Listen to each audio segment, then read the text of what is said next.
আসসালামু আলাইকুম রহমতুল্লাহ।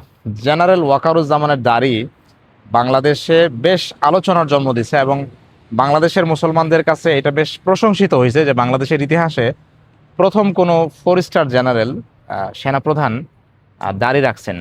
এটা সেনা সেনাবাহিনীতে দাড়ি বা ডিফেন্সে পুলিশ বিডিআরে দাড়ি, এইটা নিয়ে আমি একটা আলাপ করতে চেয়েছিলাম বেশ কিছুদিন ধরে, অনেক আগে থেকেই। বাট আজকে মনে হইলো এই মুহূর্তে এই আলাপটা বেশ প্রাসঙ্গিক। তো সেনাবাহিনীতে দাড়ি রাখাটা মূলত নিষিদ্ধ হয়েছিল ব্রিটিশ আর্মিতে, যখন ভারতীয় উপমহাদেশে ব্রিটিশদের অধীনে এই অঞ্চলের মানুষ চাকরি শুরু করে, তখন আসলে তারা দাড়ি নিষিদ্ধ করে এবং তাদের খুবই স্বাভাবিক এটা। পৃথিবীতে রাজাবাদশারা বা শাসক গোষ্ঠী তাদের মতো করেই তাদের কালচার তারা প্রতিষ্ঠিত করতে চায় শাসিতদের মধ্যে। তো যেইটার কারণে তারা ভারতীয় উপমহাদেশে আর্মিতে, বিডিআরে বা তাদের বাহিনীতে তারা দাড়ি নিষিদ্ধ করে। এবং সিপাহী বিপ্লব যেটা 1757-তে হয়েছিল, তার মধ্যে একটা কারণ ছিল এটা যে সৈনিকদের বা এই অঞ্চলের মানুষের তাদের হচ্ছে যে ধর্মীয় যে স্বাধীনতা, তারা কীরকম চুল কাটবে, কিভাবে তারা মোছ রাখবে, কিভাবে দাড়ি রাখবে, কি ধরনের ড্রেস তারা পরবে, এটার উপর একটা নিষেধাজ্ঞা ছিল, যার কারণে আসলে বিদ্রোহের এটা একটা অন্যতম কারণ। আরও কারণ ছিল ওই যে শুয়োরের চর্বির আপনার কার্তুজ ব্যবহার করা, এনফিল্ড রাইফেল, আরও অনেক কারণ ছিল। তো বৈষম্য ছিল, আহ, সৈনিকদেরকে ব্রিটিশ অফিসারদের তুলনায় স্থানীয় সৈনিকদেরকে বেতন কম দেওয়া হতো। তো ওয়াকারুজ্জামান সাহেবের প্রসঙ্গে আসি। ওয়াকারুজ্জামান সাহেব হজে গেছেন এবং তার কাছে মনে হয়েছে যে আহ, তার মধ্যে আল্লাহর প্রেম ভালোবাসা তার মধ্যে জাগছে নবীর সুন্নতের প্রতি, এই জন্য তিনি রাখছেন। যদিও বাংলাদেশের একটা রাজনৈতিক দল, তাদের কাছে দাড়িটা খুবই লেইম একটা ব্যাপার এবং তারা অনেক ক্ষেত্রে দাড়ি টুপিকে পিছায় যাওয়ার কারণ মনে করে এবং তাদের সিনিয়রদের ক্ষেত্রেও অনেক সময় দাড়ি টুপিটা দেখা যায় না। বাট আমি একজন সৈনিকের ছেলে হিসেবে, আমার বাবা ডিফেন্সের সৈনিক ছিলেন এবং আমার বাবাকে আমি দাড়ি রাখতে দেখছি, এবং লম্বা দাড়ি রাখতেন।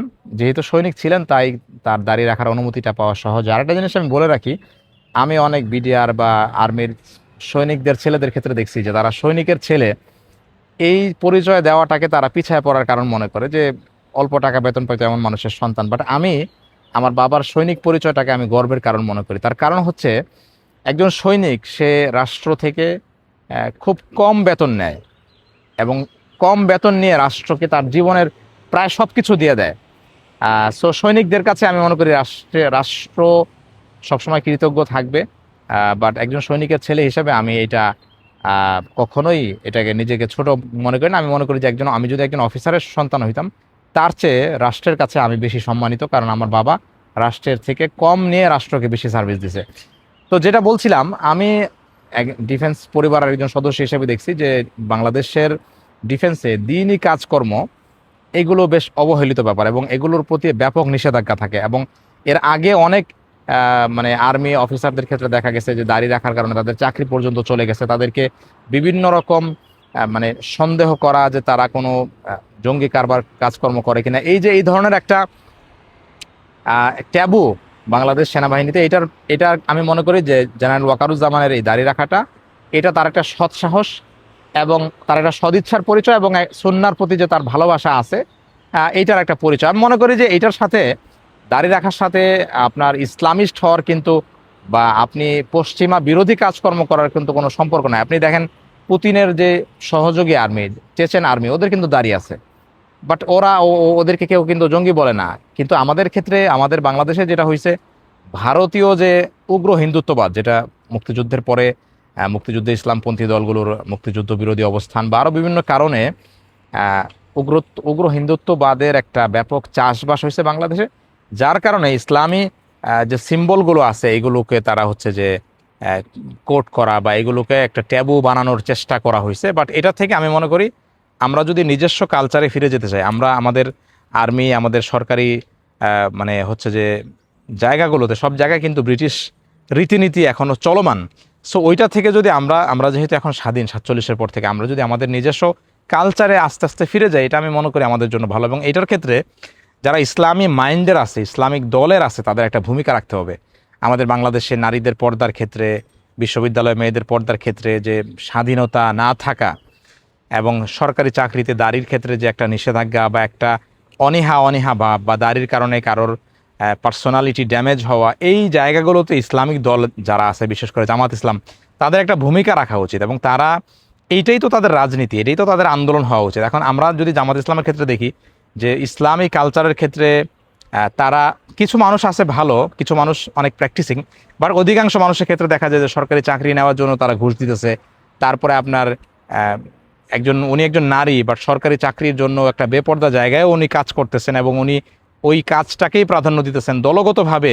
দলগতভাবেও এই জিনিসগুলোর মধ্যে কোনো জোরালো আমি কিন্তু কোনো প্রভাব দেখি না, বা জোরালো কোনো আন্দোলন জামাত ইসলামের পক্ষ থেকে দেখি না। আমি মনে করি জামাত ইসলাম যদি বাংলাদেশের মুসলমানদের কাছে আরও বেশি জনপ্রিয় হইতে চায়, আরও বেশি এই একই সাথে আল্লাহর কাছে তারা যদি বেশি গ্রহণযোগ্য হইতে চায়, তাদের কিন্তু ইসলামিক কালচার প্রতিষ্ঠার জন্য আন্দোলন করা উচিত।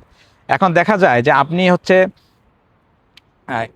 চান রাষ্ট্রে ইসলাম আনতে, কিন্তু আপনি রাষ্ট্রের ক্ষমতায় যাওয়ার জন্য যদি অন্য কারো ডাইনে বামে কারো সাহায্য চান যে ইসলাম বিরোধী, সে কিন্তু কখনোই আপনাকে সাহায্য করবে না। সো আপনার ক্ষেত্রে আমি মনে করি প্লাস পয়েন্ট হবে এইটা, যে আপনি সম্পূর্ণ আল্লাহর সাহায্য চাইবেন, সম্পূর্ণ ইসলামের রুলস মোতাবেক ফলো করে আপনি যদি অগ্রসর হন, তাহলে কিন্তু বাংলাদেশের মানুষ আপনার সাথে থাকবে, আল্লাহ সাহায্য আপনাদের সাথে থাকবে।